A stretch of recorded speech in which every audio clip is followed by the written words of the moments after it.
Happy Monday morning to my reading intensive students. This is Mrs. Barber, and it's good to see you. I'm hoping that you've had a restful and happy 2 weeks with your families, and now you're ready to begin work again. Of course, work in this class involves just reading. I want to show you the classes in Google Classroom. As you know, you have 7 classes a day. You will log into your Google Classroom and you will go into whichever class you would like to begin with.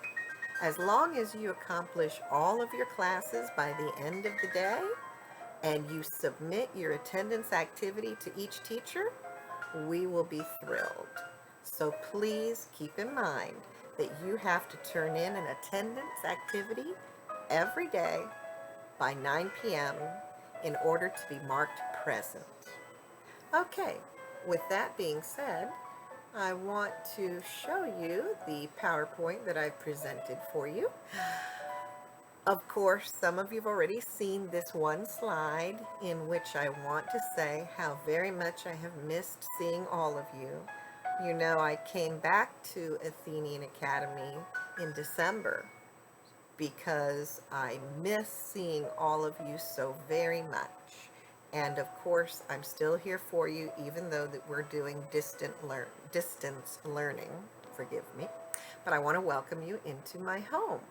So this Monday, today, I'm hoping that you will spread love.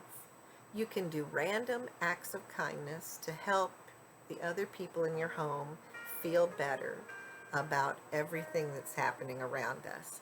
I believe they're calling it De-Stress Monday. What a great idea, huh? So keep that in mind. Do little things today to help your family, whether you have siblings, grandparents, parents, cousins, aunts, uncles, friends, whomever. Help them de-stress with a little bit of love. Now, of course, we're all in this together. I'm in my home. Welcome to my home, as I say.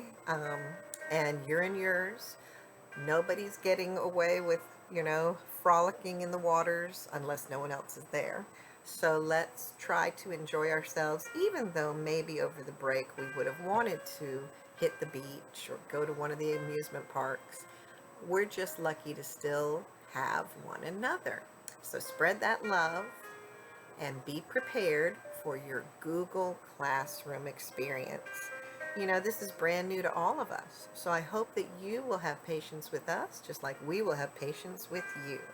By now, everyone has logged in successfully to my Google Classroom for your reading intensive class. Thank you so much. And I've put your parents in there as well with their emails, so double check that those are correct emails so that they get the updates just like you and they can help you. I don't know if you're a Doctor Who fan, but this is the Doctor, Doctor Who, and he was number 10, which if you don't know what that is, it doesn't matter. But when you're reading a book and you get to the part where the title starts to make sense, I can't believe that we were in the midst of reading The Giver and this all happened. So we got to that part where the title is starting to make sense. Here is a quote from chapter 1, page 8. Most of the people on the night crew had not even been given spouses because they lacked somehow the essential capacity to connect to others, which was required for the creation of a family unit. What does this tell us about their society, huh? Their family units were created for them artificially. And even to have a husband or wife, you had to submit an application. Then you had to wait 3 years before you can apply to have children. And then you could only have 2, and one had to be a boy, one had to be a girl. Kind of a convoluted idea of what family really is. Here is another quote that I think is important. Have faith, the giver told me. He said faith. That was seeing beyond. He compared it to the wind, something felt but not seen. I think this book can teach us a lot about having faith, because faith helps us to get through all kinds of things. So hopefully you have faith and you will be happy and healthy, and you will check in on Google Classroom every day to participate in these classes. So if you would get out your agenda, I would be very happy. If you're not using your school agenda, go ahead and take out whatever you're using to keep yourself organized. Of course, any signed papers, those will no longer be used until we get back to school, which I'm hoping is going to be April 16th. First of all, I need you to keep your 2-subject spiral neat with your notes for the giver. We're going to be reading these together online like we are today. Of course, you should read for pleasure about 30 minutes every day. Doesn't matter what you're reading, as long as it's something that was published, that was edited. And due this coming Friday, so put this down, due Friday, April the 3rd, you're going to have 7 questions that go along with a PBS video about the giver.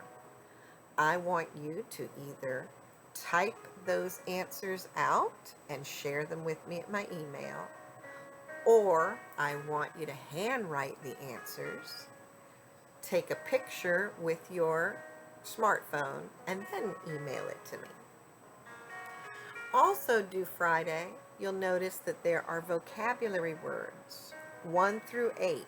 Those should be written in your 2-subject spiral in the 2nd section. Those you'll have to take a picture of and then email them to me. Just a reminder that all homework is to be either typed or neatly handwritten, and if you handwrite it, well, then you do have to photograph it and email it to me. My email is c.barber, they left out the C, c.barberc, this is charter, period, my last name, Barber, and then C for Cynthia, at pcsb.org. Now, every lesson that teachers come up with has at its base an essential question. And the question for this is, how can real life, current events, mirror issues between individuals and events in a text or a video? So how can the real world be similar to what we're reading? Keep that in mind. All right, our attendance activity for today that you must do and you must turn in by 9 p.m. is this. You're going to watch a video. It's only 4 minutes long, and it's entitled, How a Few Scientists Transform the Way We Think About Disease. So we're going to watch the video together, and you are free to pause this as much as you need. Here we go. Bear with me. You know how technology can be.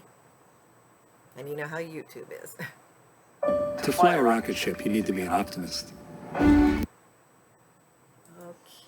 we're going to skip ads. Now we're going to turn this up. Here's our video. What if I told you that all illnesses, things like the cold, the flu, strep throat, came from wandering clouds of poisonous vapor? You'd probably think that absurd. And don't worry, it's completely wrong. Yet that's actually what people thought caused diseases for several centuries. They called it miasma theory, and everyone from the public to the medical establishment accepted it. But by the 1840s, in the midst of devastating cholera outbreaks in London, a small group of scientists had grown skeptical. Early microscopes had revealed the existence of tiny microorganisms, and they proposed that it was actually these germs that caused diseases, hence the name germ theory. Though most people held on to their assumptions and strongly resisted this theory, its supporters were determined to prove them wrong by collecting compelling data. Leading the charge was a physician named Dr. John Snow. Dr. Snow observed that cholera-infected patients experienced severe vomiting and diarrhea, symptoms of the gut as opposed to the lungs, and thought that perhaps the disease was transmitted through food or drink, not the air.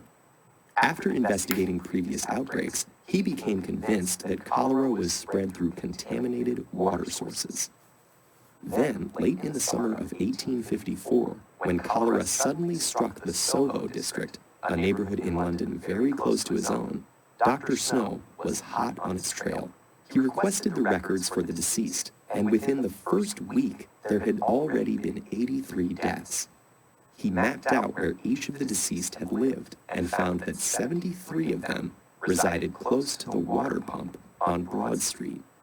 Dr. Snow strongly recommended shutting down the pump, and because he knew how unpopular germ theory was, he suggested that cholera was spread through a poison in the water instead of microorganisms when presenting his case to governmental officials. They were unconvinced, but agreed to shut down the pump as an extra precaution. Almost immediately, new cases of infection subsided. Bolstered by his success, Dr. Snow was determined to connect the contaminated pump water to the disease. He found the story of a widow who had died of cholera and lived far away from Soho, but had a servant bring her water from the Broad Street pump daily because she liked the taste. He also discovered a workhouse located around the corner from the Broad Street pump that housed hundreds of people, but only a handful had become infected, which Dr. Snow attributed to the fact that the workhouse had its own private well. Finally, Dr. Snow heard of an infant who may have been one of the earliest victims of the outbreak. He learned that the child's dirty diapers had been thrown into a cesspool right next to the public water pump on Broad Street.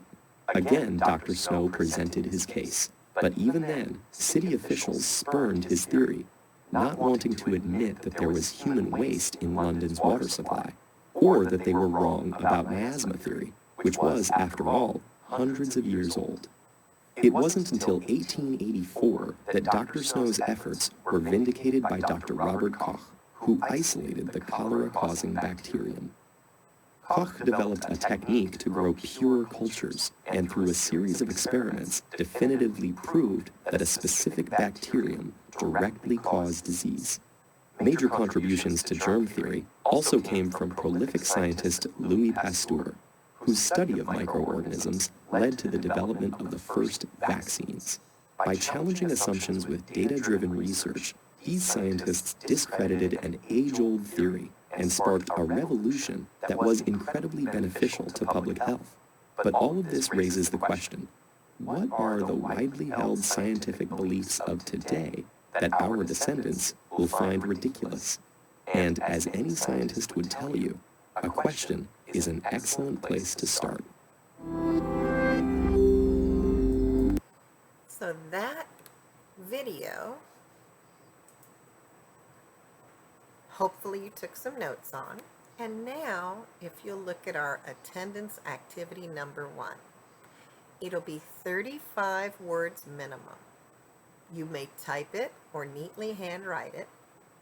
Make sure that it's grammatically correct. I want you to summarize, give a summary of the video, how a few scientists transform the way we think about disease. Okay? And then submit this assignment by 9 o'clock tonight to c.barber@pcsb.org. Okay? So you're going to give a summary. You're going to tell the gist or the overall, what was this video about? What were the key ideas and information that you learned from this video? Okay, so that is your attendance assignment, 35 words. And by the way, please forgive the fact that that is not my correct address. You know, I'm still learning all of these wonderful technologies, and c.barberc is my correct address, at pcsb.org.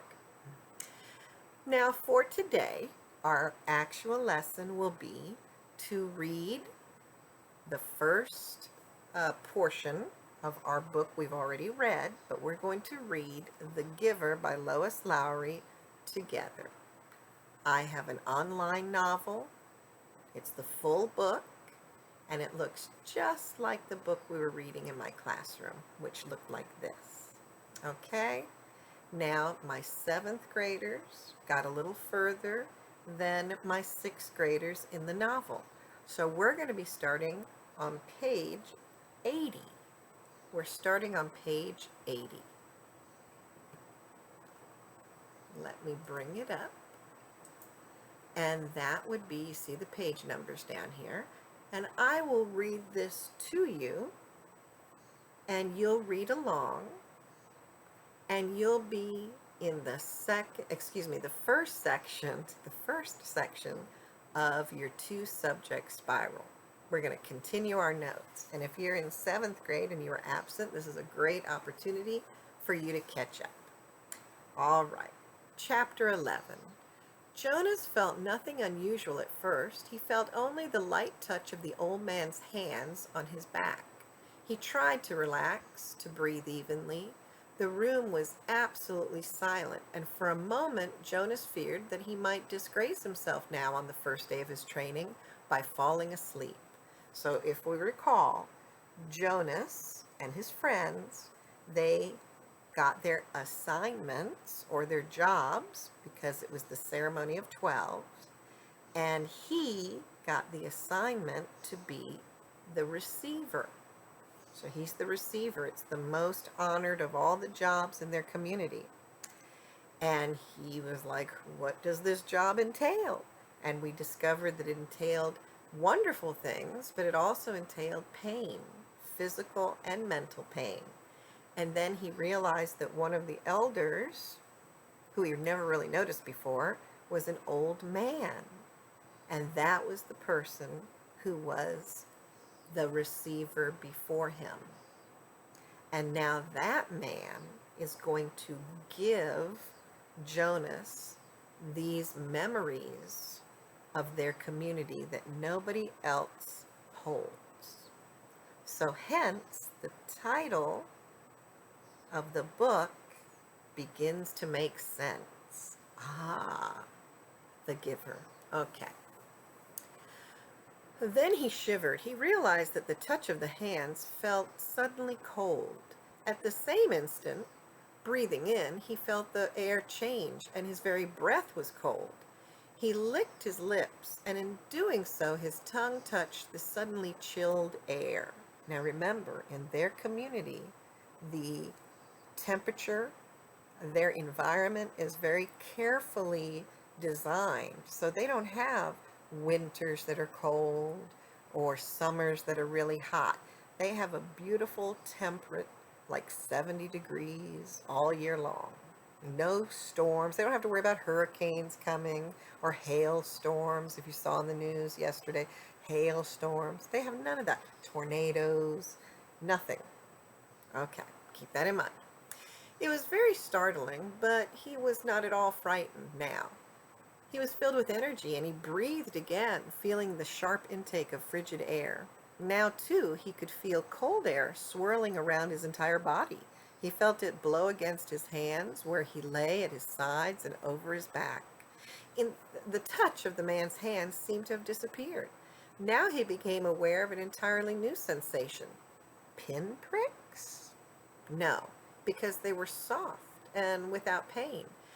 Tiny, cold, feather-like feelings peppered his body and face. He put out his tongue again and caught one of the dots of cold upon it. It disappeared from his awareness instantly.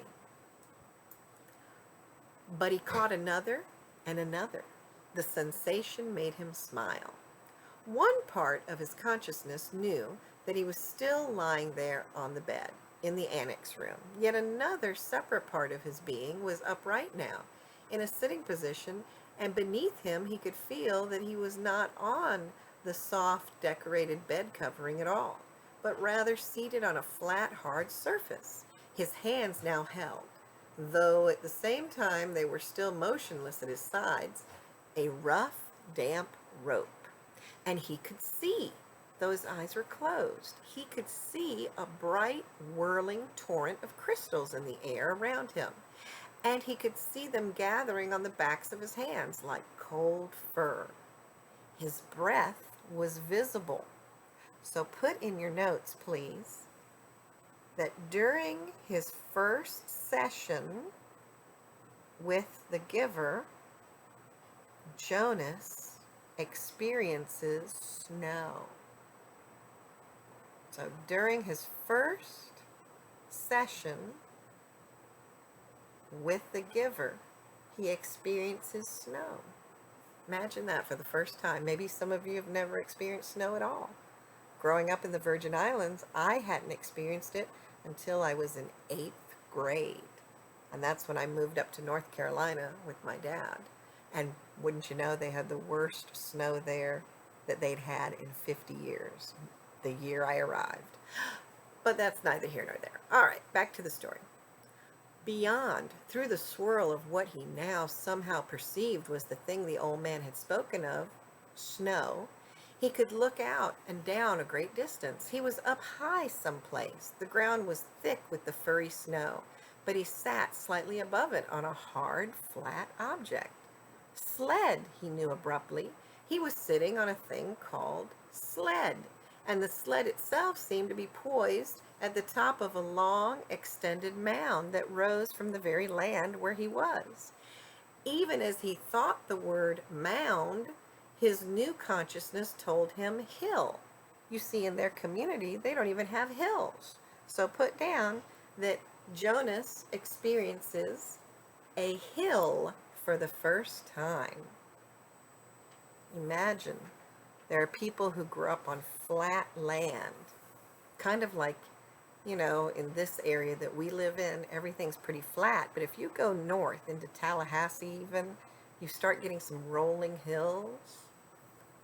Okay, so hill. Then the sled with Jonas himself upon it began to move through the snowfall, and he understood instantly that now he was going downhill. No voice made an explanation. The experience itself, explained itself to him. His face cut through the frigid air as he began not what I meant to do. Sorry. As he went down gotta move forward. There we go. The descent, moving through the substance called snow on the vehicle called sled, which propelled itself on what he now knew without doubt to be runners. Runners. I just saw a movie today called Togo, and it was about the real hero dog that saved all those children's lives in Nome, Alaska, back in 1925. And they had to wax their runners on their sleds to get it to go through the ice, the frigid ice. It was very interesting. Anyway, runners. Comprehending all of those things as he sped downward, he was free to enjoy the breathless glee that overwhelmed him, the speed, the clear, cold air, the total silence, the feeling of balance and excitement and peace. Then, as the angle of incline lessened, as the mound, the hill, flattened near the bottom, the sled's forward motion slowed. The snow was piled now around it, and he pushed his body, moving it forward, not wanting the exhilarating ride to end. Finally, the obstruction of the piled snow was too much for the thin runners of the sled, and he came to a stop. He sat there for a moment, panting, holding the rope in his cold hands. Tentatively, he opened his eyes, not his Snow Hill sled eyes, for they had been open throughout the strange ride. He opened his ordinary eyes and saw that he was still on the bed, that he had not moved at all. The old man, still beside the bed, was watching him. "How do you feel?" Well, that doesn't say feel, but I'm sure that's what he was asking. "How do you feel?" he asked. Jonas sat up and tried to answer honestly. Surprised, he said after a moment. The old man wiped his forehead with his sleeve. Whew, he said, it was exhilarating. But you know, even transmitting that tiny memory to you, I think it lightened me just a little. So put in your notes that by transmitting, and there it's spelled for you right there on page 82, by transmitting that one memory to Jonas, it seemed to lighten the load that old man was carrying. Imagine what it would be like being the bearer of all of the memories for all of the people who lived in their community. Their entire history he carried in his mind, and nobody else shared those memories. You know, when you want to say, hey, remember when? And you realize the people around you weren't there, and you try to tell them about it, but they really can't understand it. That's the life that the giver, when he was the receiver, was living. So, giving up that one memory, lighten the load. Do you mean, you did say I could ask questions. The man nodded, encouraging his question. Do you mean that now you don't have the memory of it, of that ride on the sled anymore? That's right. A little weight off this old body. But it was such fun, and now you don't have it anymore? I took it from you. But the old man laughed. All I gave you was one ride on one sled in one snow on one hill. I have a whole world of them in my memory. I could give them to you one by one 1,000 times, and there would still be more. Are you saying that we could do it again? Jonas asked. I'd really like to. I think I could steer by pulling the rope. I didn't try this time because it was so new. The old man, laughing, shook his head. Maybe another day, for a treat, but there's no time really just to play. I only wanted to begin by showing you how it works. Now, he said, turning businesslike, lie back down. I want to. Jonas did. He was eager for whatever experience would come next. But he had suddenly so many questions. Why don't we have snow and sleds and hills? He asked. And when did we in the past? Did my parents have sleds when they were young? Did you? The old man shrugged and gave a short laugh. No, he told Jonas. It's a very distant memory. That's why it was so exhausting. I had to tug it forward from many generations back. It was given to me when I was a new receiver, and the previous receiver had to pull it through a long time period too. But what happened to those things? Snow and the rest of it. Climate control.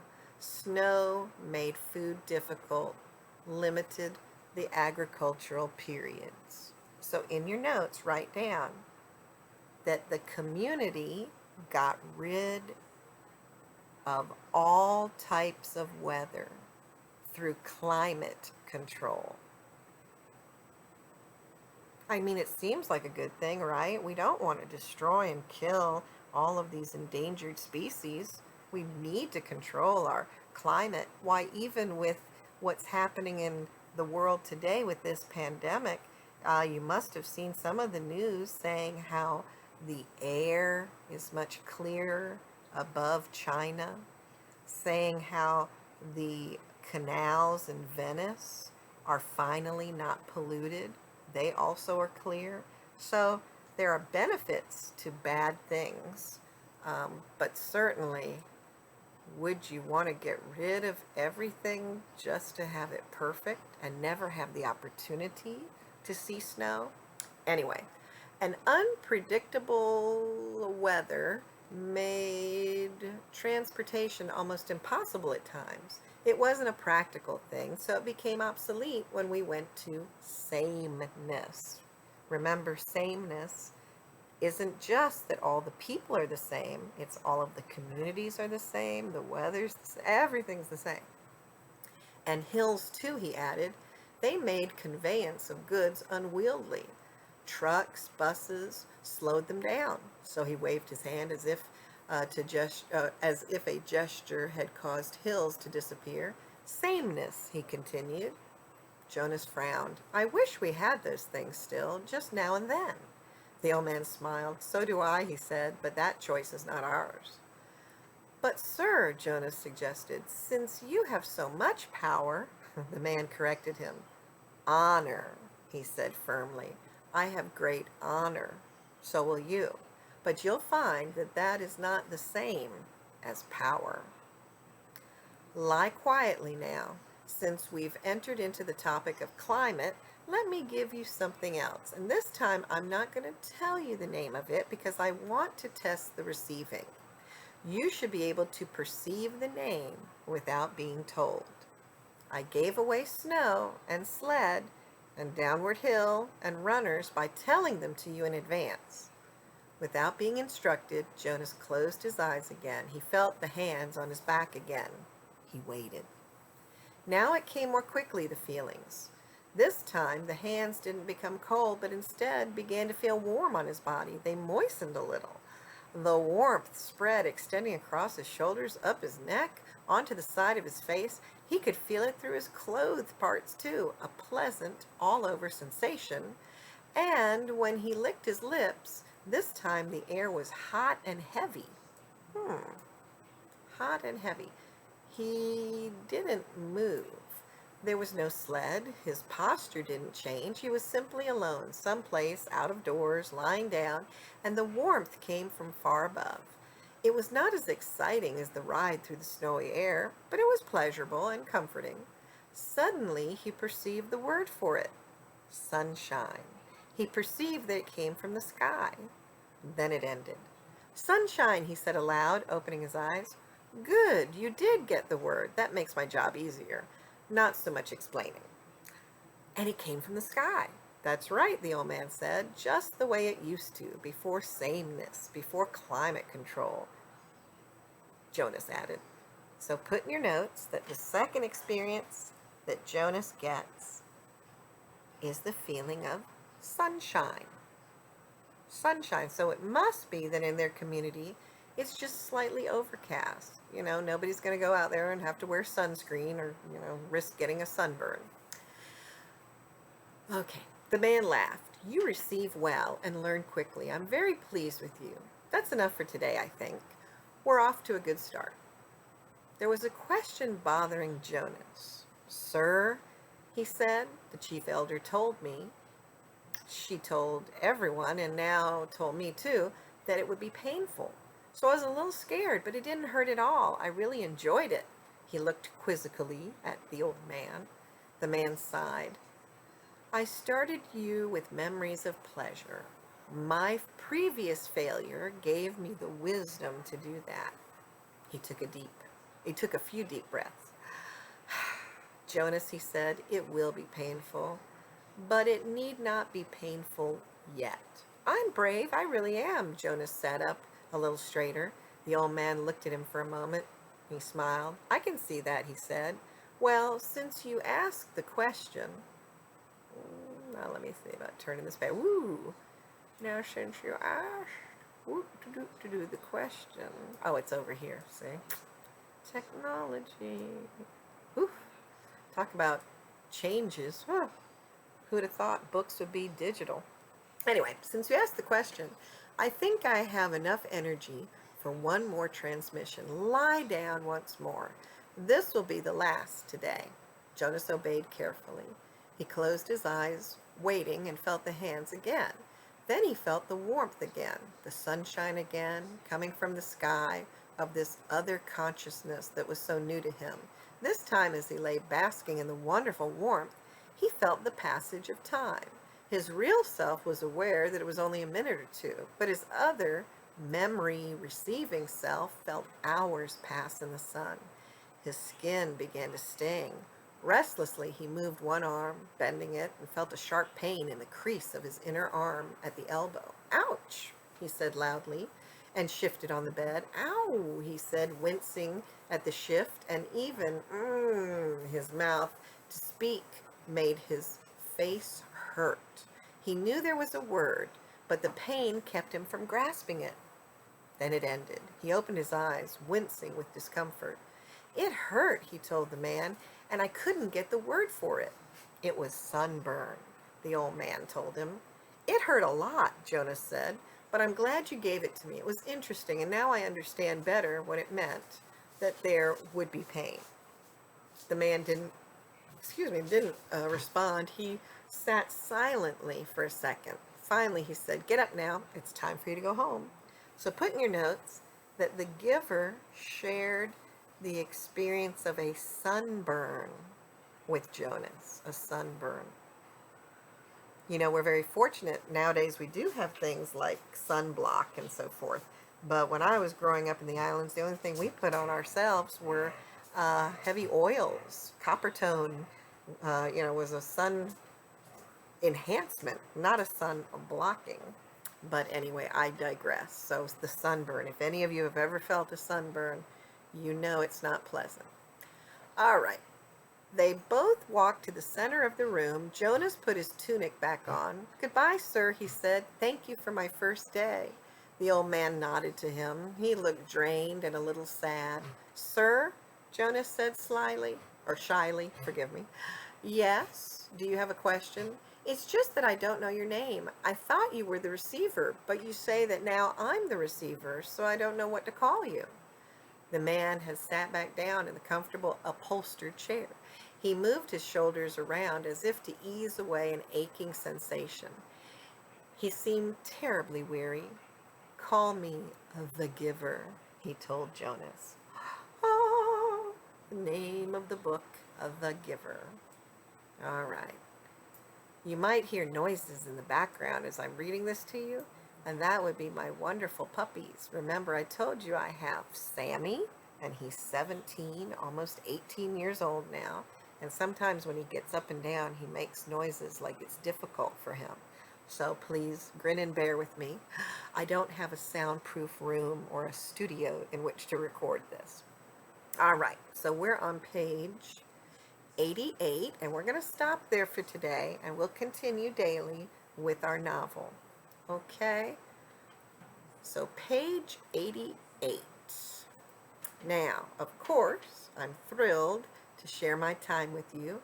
I do want to remind you, so I'm going to switch back to show you that you have to be sure.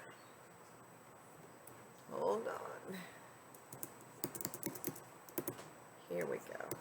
You have to be sure to have these items somewhere on a calendar or in your agenda so that they don't come up on you and you forget, because we're going to work on these during this week, okay? So Friday, April 3rd, the viewing for questions 1 through 7 of this PBS special called The Giver by Lois Lowry, the great American read. It's going to be interesting. And then Friday also, there's a section on that handout that deals with vocabulary words, and there are 8 vocab words, and so they're going to go in the second section. Also for today, just as a reminder, just moving along. Oh, by the way, the essential question: how can real life current events mirror issues between individuals and events in the story? So of course, we're talking climate control. That's a real event here now. And even the experiences that Jonas experienced. You know, snow.